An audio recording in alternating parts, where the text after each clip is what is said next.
여러분, 사실 사람 변하는 게 참 쉽지 않죠. 참 쉽지 않아요.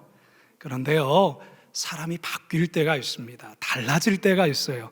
언제 그러냐면, 첫 번째로는 죽음의 문턱에 갔다가 겨우 살아나오면 사람은 달라집니다.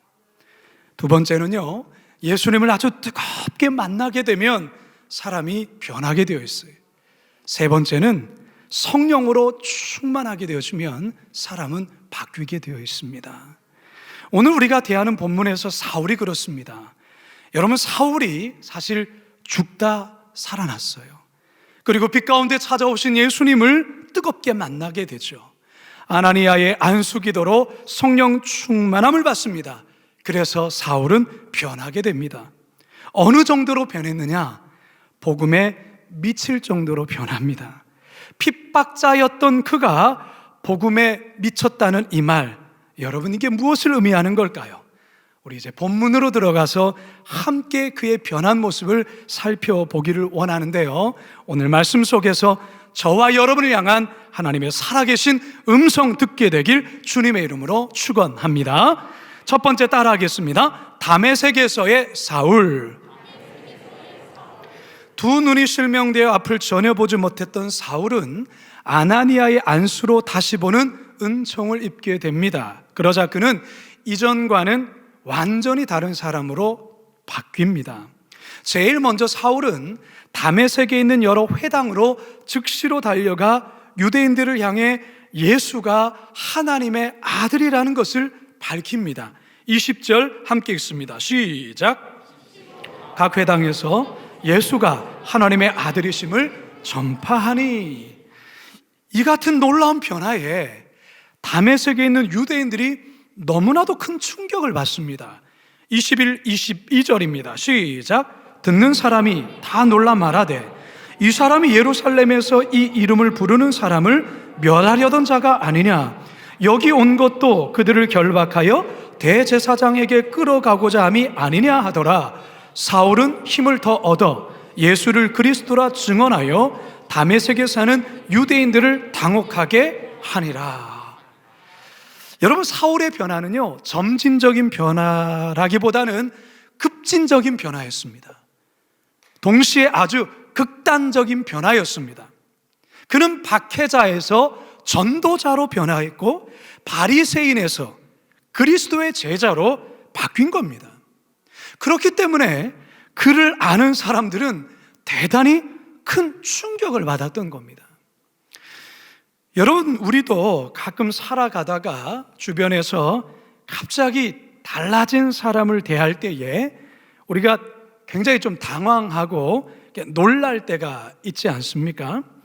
저 사람이 과연 무슨 일이 있었길래 저렇게 달라졌을까? 우리가 의아해 하죠. 저희 고향 제주도에 가보면요, 이 100년 이상 된 교회가 몇 개 교회가 있습니다. 그 중에 이 제주 성안교회라는 교회가 100년을 훨씬 넘었고요. 그리고 뭐 금성교회, 삼양교회, 조천교회, 용수교회, 중문교회, 한림교회, 고산교회, 성내교회, 모슬포교회가 다 100년이 넘은 교회인데요, 이 교회들 모두가 한 사람에 의해서 개척되어 세워진 교회입니다. 누가 이 교회를 이 제주 땅에 개척하고 세웠느냐? 네, 이기풍 선교사님이라는 분이 세우셨어요. 여러분, 이기풍 선교사님 아세요? 제주 선교의 아버지라 불려지는 분이신데요, 원래 이분은 평양의 거의 깡패 같은 건달이었습니다. 1890년대 이 평양의 건달로, 그러면서 이 돌팔매질의 명수예요. 이 돌만 던졌다면 이 정확히 명중시키는 그런 특기를 갖고 있었는데요, 이 파란 눈의 선교사들이 당시에 평양 거리를 할보하면 예수님 믿으세요, 막 이런 복음을 전하는 것을 너무너무 싫어했던 거예요. 어느 날 사무엘 마페 선교사님이 이 거리에서 전도하는 것을 이기풍이 보게 되어져서 마음에 갑자기 분노가 일어난 거죠. 그리고 돌을 들어서 선교사님을 향해서 던졌는데 턱에 정통으로 명중을 한 거예요. 선교사님은 비명을 지르면서 그 자리에 쓰러지는데 이 피가 철철철철 흐르게 된 것이죠. 그 이후로 이 이기풍은요, 선교사님을 대상으로 아주 못된 짓을 굉장히 많이 했어요.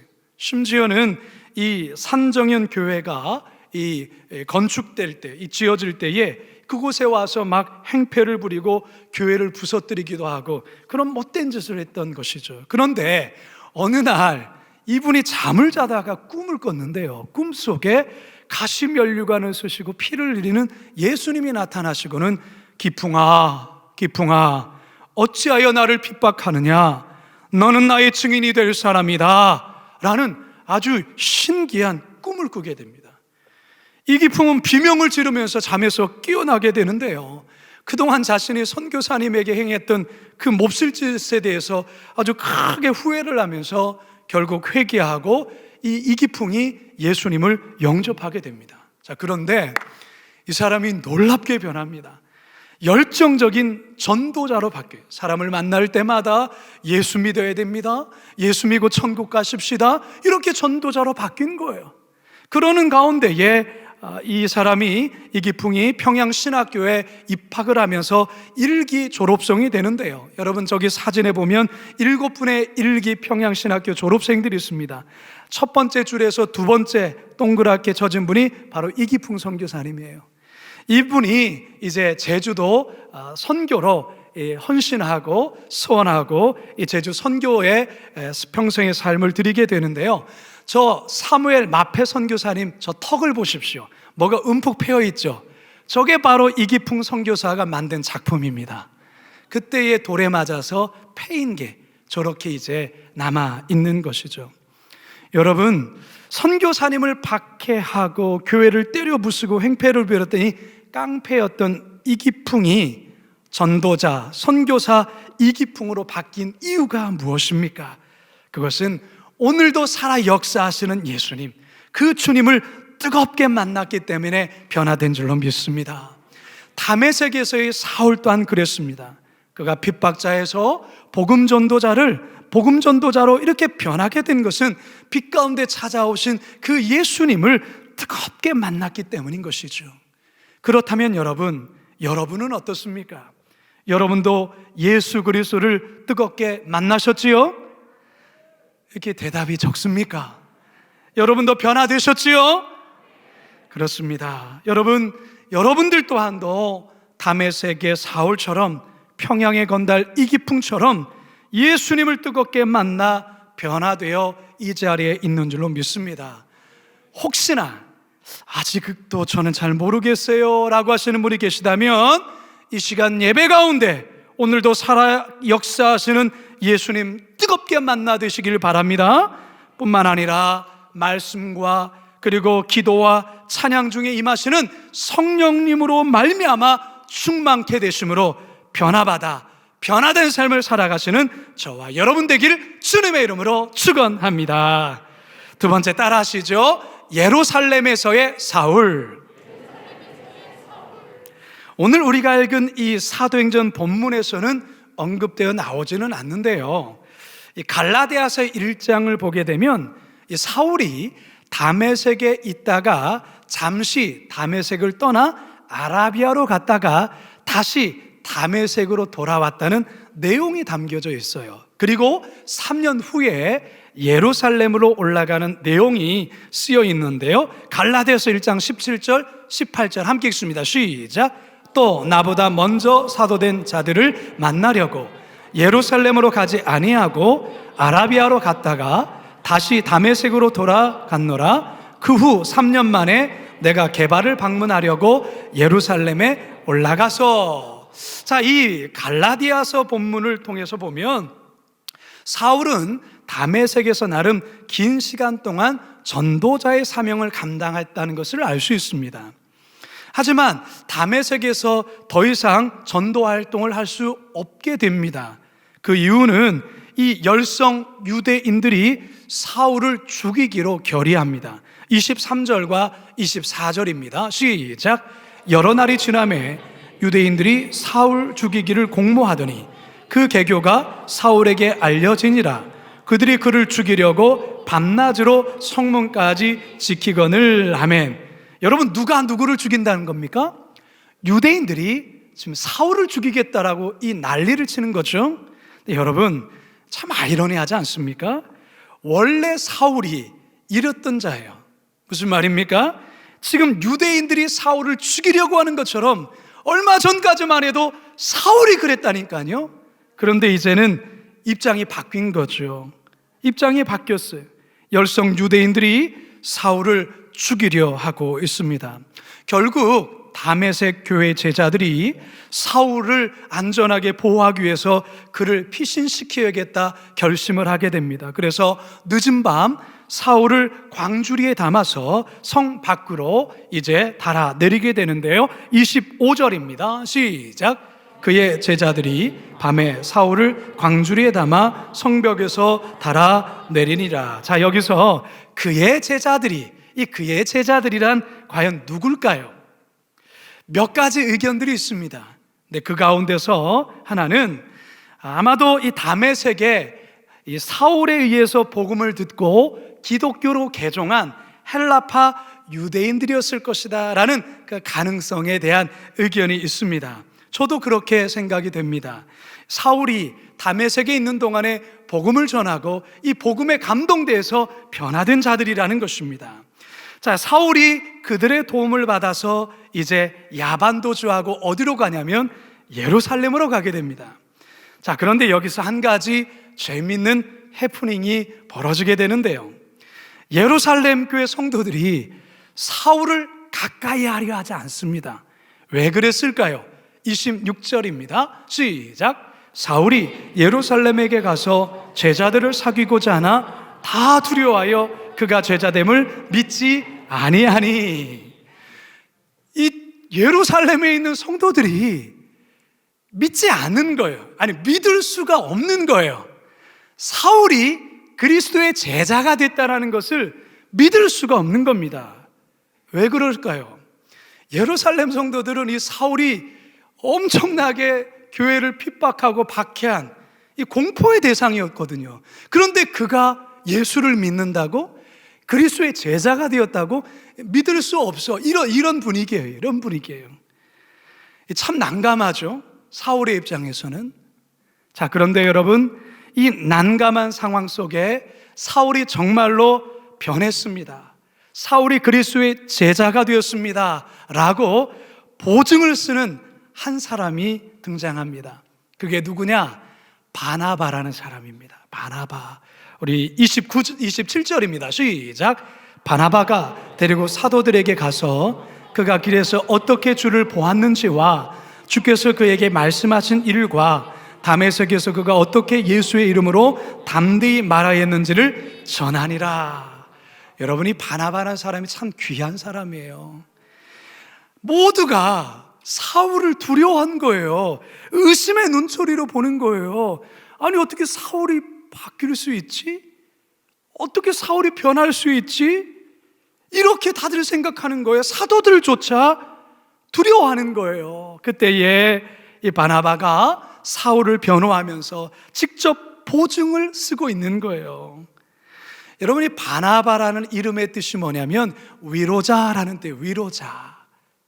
원래 이 바나바의 이름은 요셉이라는 이름을 갖고 있었는데요, 초대교회 사도들이 이 요셉의 이름을 바나바라는 이름으로 새롭게 지어줬어요. 바나바라는 이름의 뜻이 뭐라고요? 위로자라는 것이죠. 아마도 이 바나바가 초대교회 안에서 그리고 초대교회 밖에서 많은 사람들을 위로하는 일들을 그렇게 열심으로 감당했던 것 같아요. 자, 그랬더니 바나바가 이제 사울을 위로하는 자, 또한 예루살렘 교회를 위로하는 자가 되고 있다라는 거예요. 여러분이 바나바의 이 역할이 얼마나 중요했냐면 이 바나바의 역할로 말미암아 결국 사울이 예루살렘 교회에 머물게 되어지고 그곳에서 훈련받고 더욱더 변화되어서 이후에 이방 선교의 놀라운 전도자로 쓰임을 받게 됩니다. 누구의 도움으로요? 바나바의 도움으로 말이죠. 여러분, 사울의 입장에서는요, 오히려 다메섹에 있는 게 더 안전했을 줄 몰라요. 여러분, 예루살렘이 어떤 곳입니까? 사울에게 있어서 예루살렘이 어떤 곳입니까? 여러분, 사울이 스데반을 돌로 쳐 죽이고 기독교를 그토록 박해했던 곳이 예루살렘이었습니다. 뿐만 아니라 과거에 자신과 함께 율법을 공부하며 열성 바리새인 동료들이 즐비해 있는 곳이 예루살렘이에요. 뿐만 아니죠, 기독교를 말살하기 위해서 의기투합한 과거의 동지들이 아직도 있는 곳이 예루살렘입니다. 사실 이곳에 온 것은 사실 죽을 각오를 하지 않으면 여기 올 수가 없죠. 올 수 없는 곳입니다. 여기에 더해서 예루살렘 교회 성도들마저 사울의 회심을 의심하니까 얼마나 사울의 입장에서는 어려웠겠습니까? 그런데 그 모든 어려움을 도와준 자가 누구라고요? 바나바라는 거예요. 바나바. 결국 이 바나바의 도움으로 사울이 예루살렘 교회 제자들과 교제를 하고요, 예루살렘을 출입하게 됩니다. 28절입니다. 시작. 사울이 제자들과 함께 있어 예루살렘에 출입하며. 성도 여러분, 예루살렘에서의 사울의 변화는 바나바라는 이 사람의 절대적인 도움이 있었기 때문에 가능했던 것입니다. 여러분, 우리들도 마찬가지예요. 여러분 자세히 한번 생각해 보세요. 여러분 인생 속에 바나바가 존재했어요. 여러분의 인생 가운데에 바나바의 도움으로 인해서 여러분들이 이마만큼 변했고요, 여러분들이 이 자리에 앉아서 하나님을 예배하고 있는 거예요. 절대로 누구 하나 혼자만의 도움과 혼자만의 능력으로 여기까지 온 사람 아무도 없어요. 여러분의 인생에 반드시 이 바나바라는 사람이 존재했기 때문에 여러분들이 이만큼 변화되었고 여기까지 믿음이 성장했고 이렇게 자리에 앉아서 함께 하나님을 예배하는 것입니다.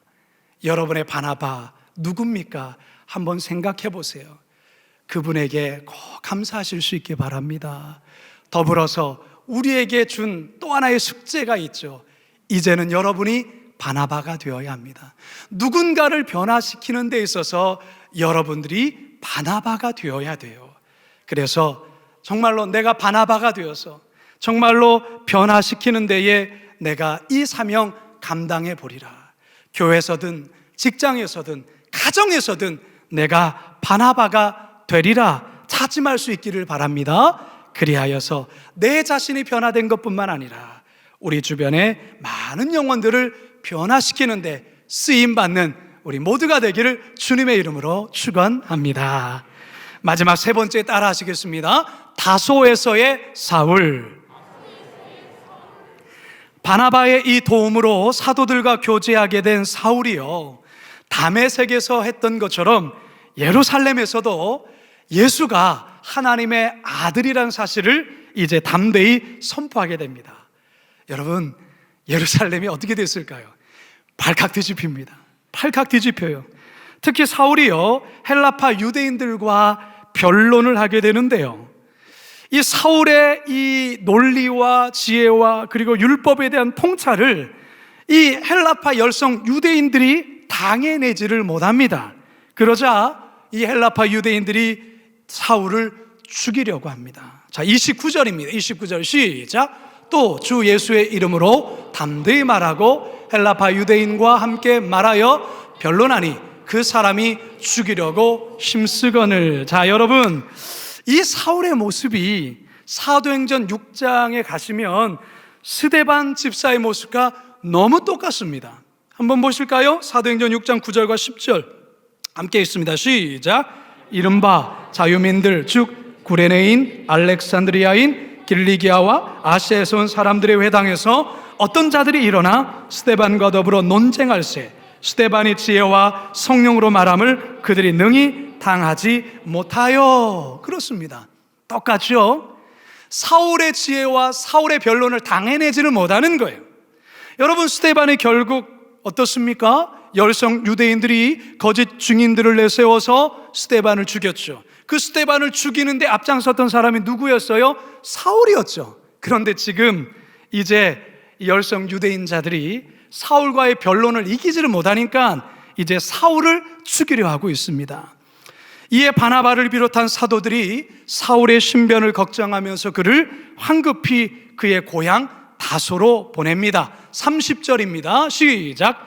형제들이 알고 가이사랴로 데리고 내려가서 다소로 보내니라. 중국의 서부 지역에서 출발해 중앙아시아를 거쳐 오늘날의 이스탄불로 연결된 실크로드가 통과하는 곳이었어요. 그래서 이 다소란 곳은 자연히 동부 지중해의 중요한 교역 도시 중에 하나였던 것입니다. 뿐만 아닙니다. 이곳은요, 학문과 과학도 매우 발달해서 유명한 철학자들과 많은 학자들이 배출된 도시였습니다. 특별히 이 다소에 배출된 유명한 학자 가운데 어떤 사람이 있었냐면 로마 제국의 첫 황제인 아우구스투스의 가정교사였던 아테노도루스가 이곳의 태생이었어요.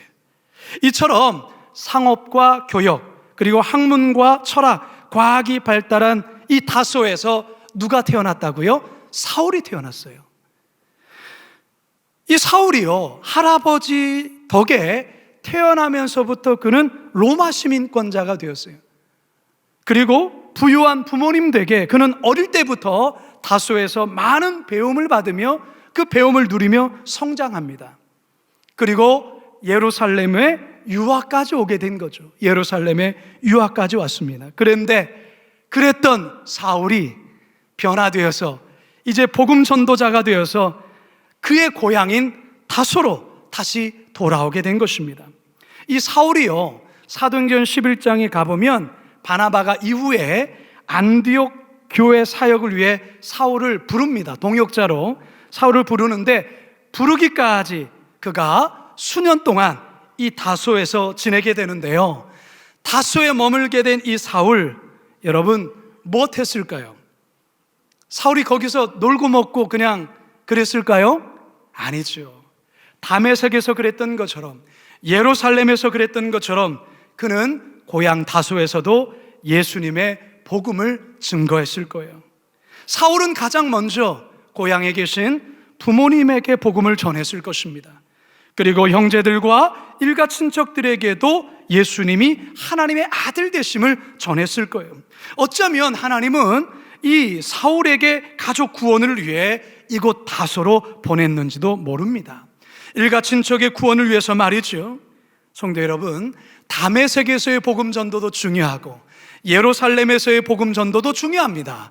그런데 사울의 고향인 다소에서의 복음 전도가 사울에게는 가장 중요한 것입니다. 왜 그럴까요? 하나님은 사울을 변화시킨 것처럼 사울의 가정, 사울의 가족들도 변화시켜 구원시키기를 원하시기 때문입니다. 여러분 모두에게도 다소가 있을 것입니다. 아직까지도 구원받지 못한 가족들이 있죠. 아직도 부모님 가운데, 연로하신 부모님 가운데 아직 예수 믿지 않은 부모님 있을 수 있습니다. 여러분 포기해서는 안 됩니다. 여러분 계속해서 기도하셔야 돼요. 가족 구원에 대해서 여러분 기도하셔야 됩니다. 여러분, 사울에게 왜 하나님께서 그에게 다소로 보내셨을까요? 다메섹에서 전도하는 것도 중요하고 예루살렘에서 전도하는 것도 중요하지만 다소에서의 그의 부모님들, 일가 친척들 전도하는 것이 더 중요하기에 하나님께서 그를 다소로 보낸 거예요. 여러분의 삶으로 보여주셔야 됩니다. 변화된 삶의 모습을 보여주셔야 됩니다. 그럴 때에 하나님의 때가 되면요, 하나님 역사하십니다. 사랑하는 성도 여러분, 이제 저는 말씀을 마치려 합니다. 사울은 핍박자였지만 복음 전도자로 변했습니다. 다메섹에서 그는 복음을 전하였고요, 이어서 예루살렘에서도 복음을 전하였습니다. 그리고 다소에서도 복음을 전하게 됐죠. 이 사울의 변화가 여러분의 변화이기를 소망합니다.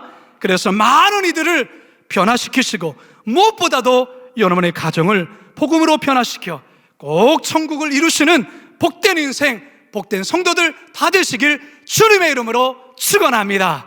축원합니다. 축원합니다.